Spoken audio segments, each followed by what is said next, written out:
marketplace ministry. Create jobs, make disciples, and serve the city.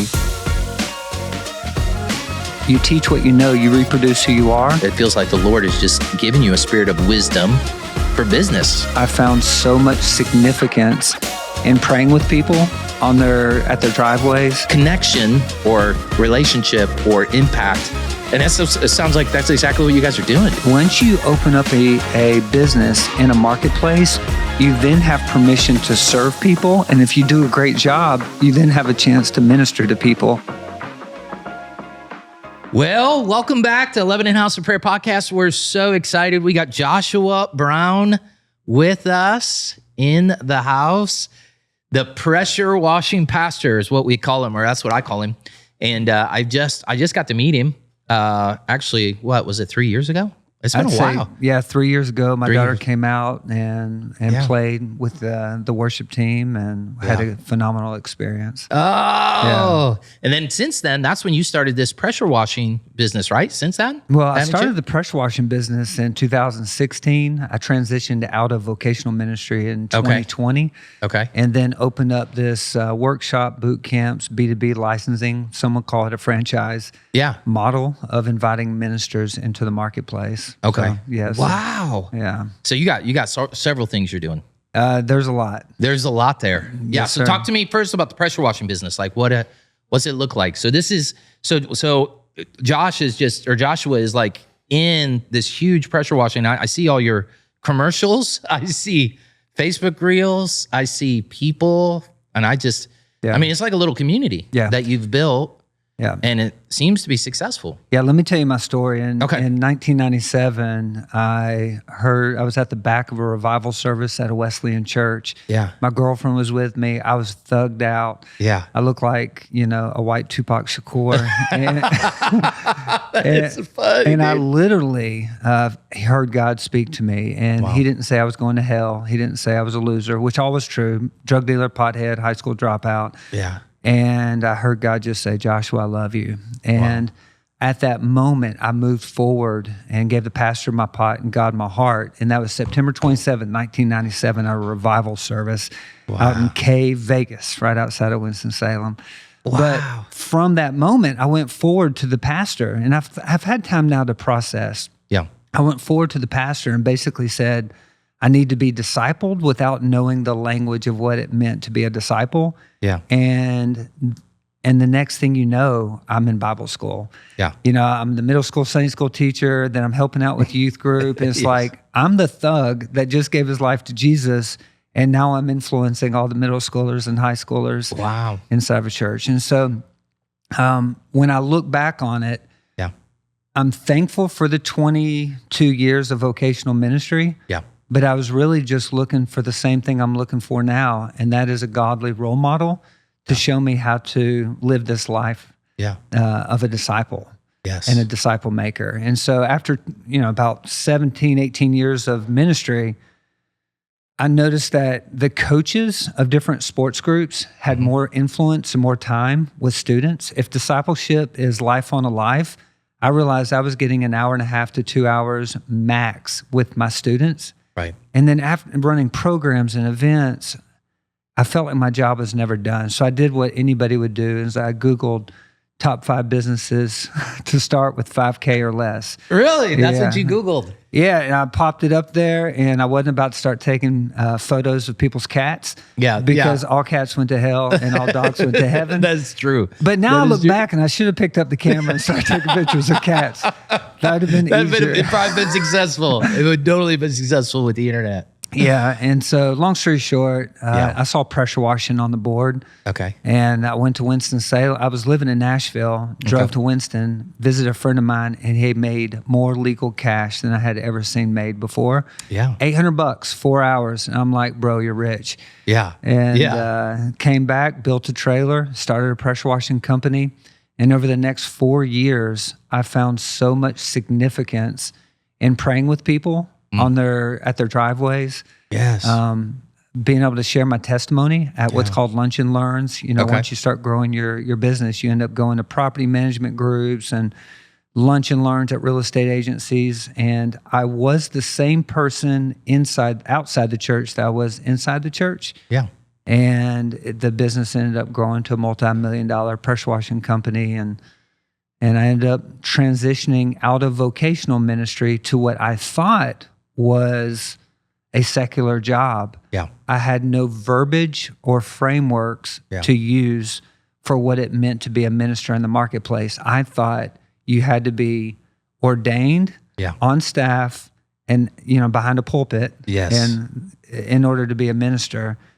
But over the last 2 years, God has radically transformed my ideas as it relates to what it looks like to be a minister. Oh, dude, this is so good. So this is so you were in vocational ministry, then God called you into this. I mean, then you started this pressure washer business. It took off, right? So I would say I felt like I was tapping out of ministry. So were you burnt out, or you just were like, I want to do something different. Like I want to have more influence in a different way. I would have said I was burnt out, but my burnt out was really leading me to where I needed to be. Yeah. I've had way more influence and opportunity to disciple and to minister outside the church walls. And I loved my experiences. So if we have people watching at different churches, I love all the times that I had. But man, once you open up a business in a marketplace, you then have permission to serve people. And if you do a great job, you then have a chance to minister to people. Wow. And so for us, we look at it, I have 3 words that we do everything on is create jobs, make disciples, and serve the city. That is what a minister in the marketplace does. Wow. Yeah. Wow. And so you have multiple, do you have multiple teams now? Multiple pressure washing teams, or you? Yeah. So we're based out of Nashville. Okay. And about a year ago, actually November of last year, this massive YouTube company called us up, said, hey, would you be interested in being our influencers on YouTube? And so this company came from Seattle called Upflip. Yeah. They did a story on us. It's got a ton of views where I got to share my story, my testimony, and the business. And as a result, now we do workshops, boot camps. So let me break that down for you. Yeah. If someone already has a pressure washing company, they can come in and we help them figure out how to grow their business by looking at leadership, marketing, sales, operations, services, and cash flow. Yeah. Those 6 areas basically will help you grow your business if you understand them properly. Then we also have what's called boot camps, where we have people come in because they want to open up their own pressure washing company. Yeah. So we're like, hey, come in with us. We'll teach you everything that you need to know, and then you can go start your own business.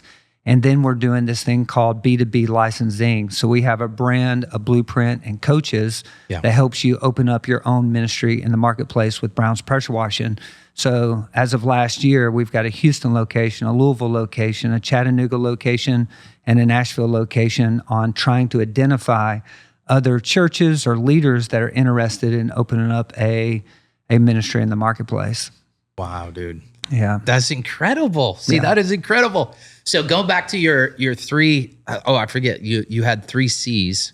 Create jobs, make disciples, and serve the city. I've learned that if you don't dial in those are basically the essence of what you need to be focused on in order to be a successful ministry in the marketplace. So that's marketplace ministry. So create jobs. Yeah. So talk to us about that. What does that mean? So there's something called SOPs, Standard Operating Procedures. Okay. And there's a lot of things you don't know.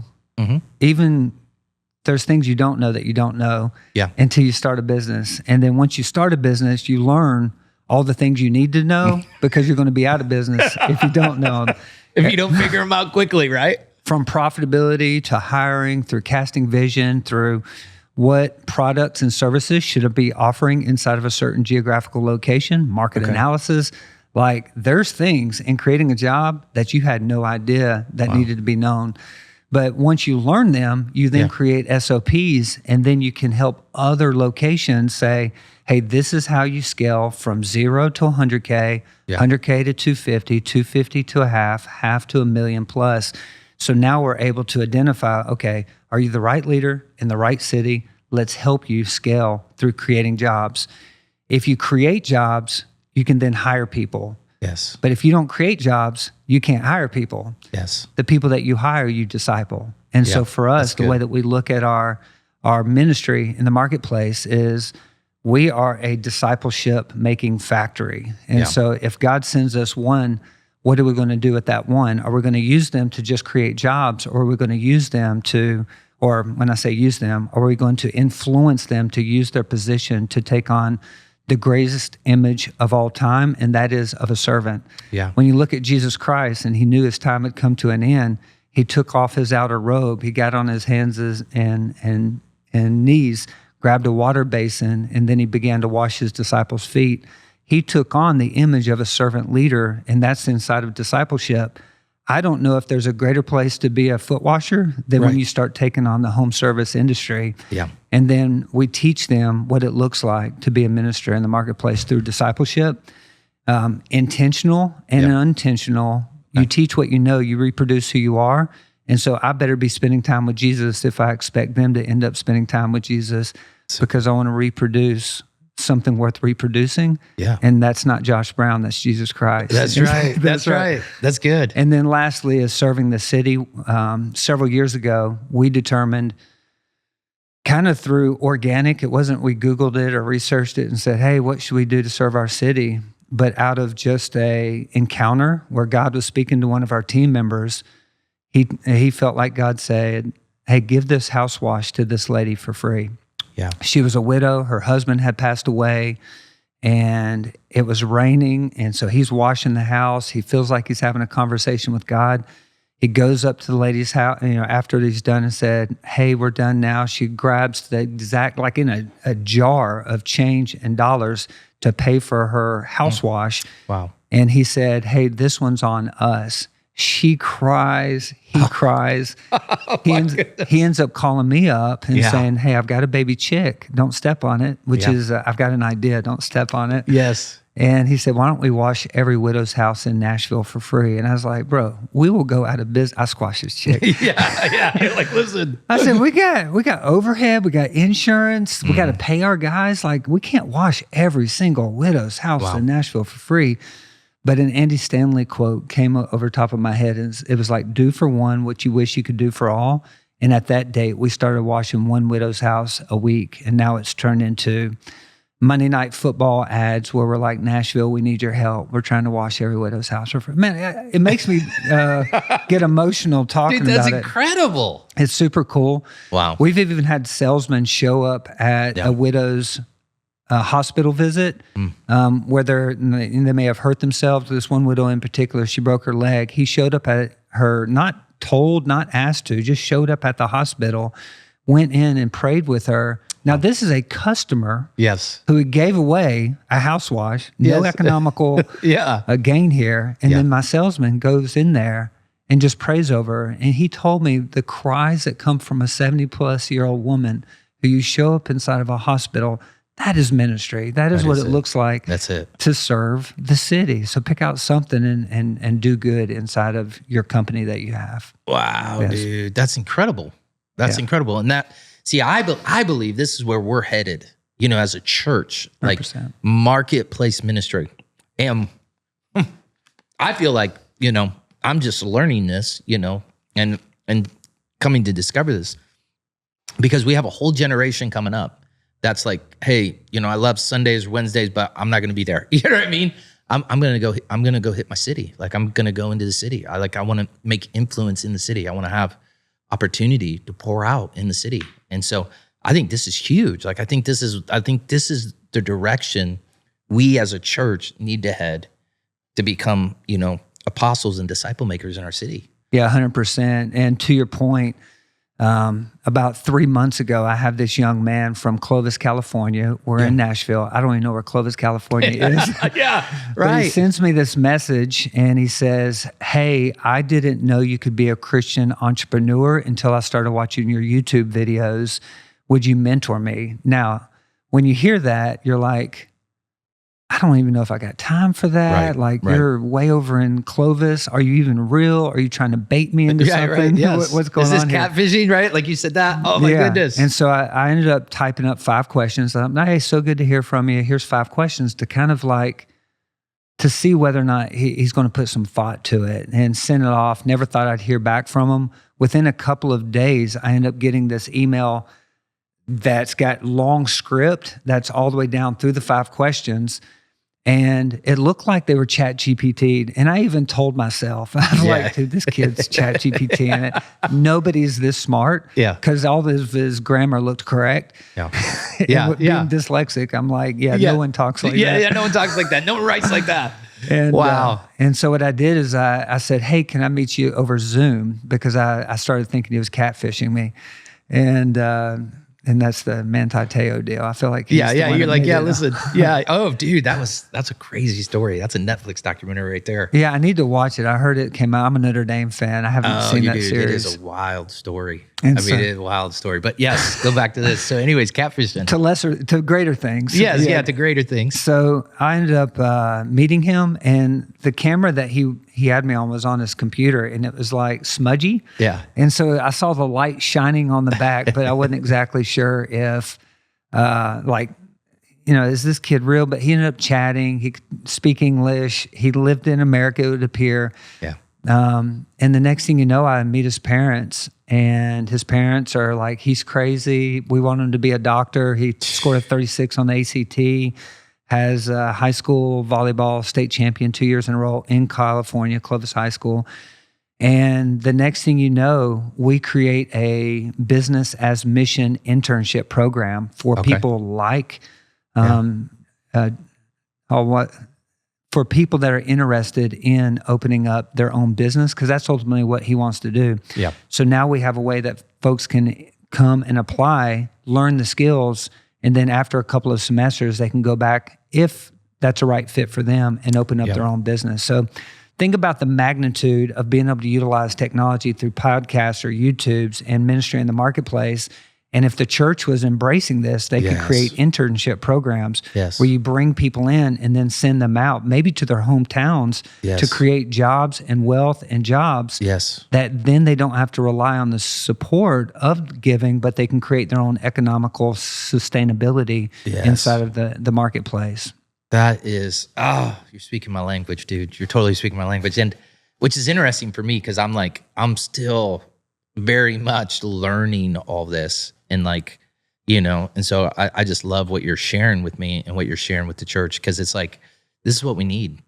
Because we were talking about it. There's just so many pastors who are burnt out. They're doing everything, right? Like they're doing the whole church thing. They're doing everything. Their worship, their media slides, they're preaching, and they're just burnt out. Like they're total, and then they don't get paid enough, and it's all this, and it's like, and we're not effective in our city at all. Like we have no impact in our city, except maybe the 20 people who show up, And so we've been thinking about this at, LHOP, Lebanon House of Prayer. Like, we're like, okay, we want to pray in our city, and we believe prayer shifts and changes things. Like we think nothing changes in the physical till it changes in the spiritual. And so we're going after it in prayer, right? Like we're in a little upper room going after it in prayer. But now we're getting ready to take a step and be like, okay, we want to meet our city. Like we want to have an open door to our city. What does that look like? Yeah. Like, what does that look like for us? Like, how do we serve our city? Yeah. More than just, service on a Sunday morning, which is great, not knocking that, but I want service Monday, Tuesday, Wednesday, Thursday, Friday, or I want connection or relationship or impact. And it sounds like that's exactly what you guys are doing, dude. Yeah. When you create a business, you can either make products or you can create services. You can have a combo of the both. Yeah. But services require people. Yeah. Products is a way of, generating a lot of revenue without a lot of people. But if you want to make a lot of impact and if you want to train and send, open up home service businesses, because then you are at the front door of everyone in our city that needs certain types of services. So whether it's HVAC, window cleaning, plumbing, you name the landscaping, pressure washing, it's like, if you create a service inside of your city, you then have the ability to hire young people, train them on a job, and then send them out to be missionaries. And so our guys, they will commonly share their testimonies. They will commonly pray over the home as they enter onto the property. Yeah. And then if their opportunity presents itself, they're going to say, hey, is there anything I can pray for you on? Wow. And it's like, once you do this year in, year out, year in, year out, you then get permission from the folks in your city to really minister to them, because folks are not interested in our towns in a quick hit relationship. They want long-term relationship Well, the home service business is built on reoccurring services, reoccurring work, which is all dependent on relationships. Wow. Yeah. So this is incredible. You're like, your whole testimony to me is just incredible, because the way you started, you started in the church, and you taught, and you're doing middle school and youth group. And now, I mean, like, just listening to you, it feels like the Lord is just giving you a spirit of wisdom for business. Like, it's like boom, boom, boom, boom. You know what I mean? Like, I feel like the Lord's graced you with that. And like, it's almost like and I've used this terminology, and this is just terminology I've used. You have priests and you have kings, but I think we're called to both. Like, I think we're called to be priests and kings. And that's what you're saying here. Yeah. Like, we're in the marketplace, we're a king, we're, obviously offering pressure washing, but we're also priests. We're praying, we're ministering, we're connecting, we're loving on people. In order to get from where we are to where I think God wants us to be, we have to have mind shifts. Okay. And so whatever we believe in the past, we carry those beliefs along with us until we don't. Yeah. And so chances are the reason we struggle with new ideas and concepts is because we haven't let go of things that we've been trained over time. And so one of the things I've learned is what's called APEST. Are you familiar with this terminology? Apostles, prophets, evangelists, shepherds, and teachers. Yeah. It's like, I didn't know that when I was going through Bible school. I thought there was youth pastors, children's pastors, video pastors. Right, media pastors. And like, no, Ephesians 4 has this other idea.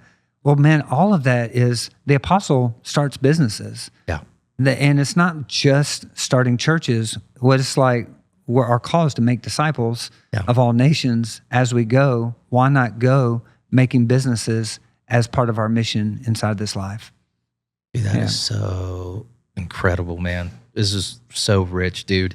And our 20 minutes is up. So this is phenomenal. So, hey, if anybody, what do you offer? Like, if someone saw this podcast and said, hey man, I want to be a part of what this guy is, talking about. Well, is there a way to connect with you or connect with what you're doing? Well, I would invite anyone that's listening or watching, they can check out on YouTube, Brown's Pressure Washing. Yeah. And that'll lead them to an upflip video that's got a thumbnail of me holding some surface cleaners. Yes. That tells my story and my testimony. But if you go to pressurewashingpastor.com, you can actually fill out either interested in starting a business or scaling your business. And then that will lead you inside of our funnels on what to do next. Wow, dude. Pressurewashingpastor.com. Dude, I love that. I love that. Thanks for joining me, dude. This has been awesome. Well, you guys, I hope you've enjoyed this podcast. Go check it out, pressurewasherpastor.com, and we'll see you soon.